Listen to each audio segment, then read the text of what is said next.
How to grow your credit limit from 5 digits to 6 digits. Paano ko minamaximize ang aking credit card. I-share ko sa inyo yung tips ko para hindi ko mabaon sa utang sa pagkakaroon ng credit card. Panoorin mo itong video na to.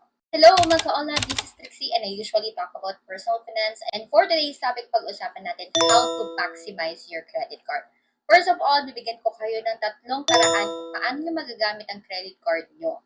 Number one is through bills. So, di lang naman nagbabayad na kayo ng insurance, electricity, tubig, ipadaan nyo na siya sa credit card nyo.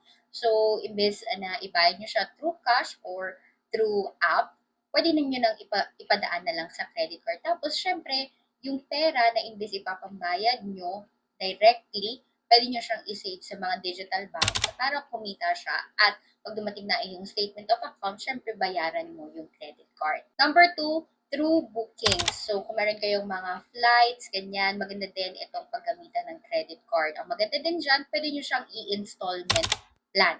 Ang nagustuhan ko, pag nagbo-book ako at ginagamit ko yung credit cards ko, ay nag-earn ako syempre ng points. And kung yung credit cards nyo ay may mga access sa lounge, pwede nyo rin siyang gamitin.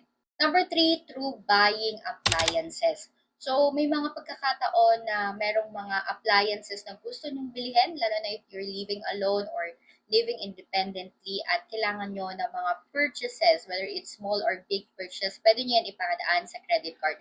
Again, pwede nyo siyang i-installment plan at merong mga installment plan na walang interest at yun yung maganda. Pwede nyo i-installment plan through straight na installment or pwede nyo rin siyang itawag sa iyong mismong bank para i-transfer siya to installment plan. If you want to know more about personal finance, yung mga ganitong tips, credit card tips, like and follow for more. Yun na lang muna. Thank you and bye-bye.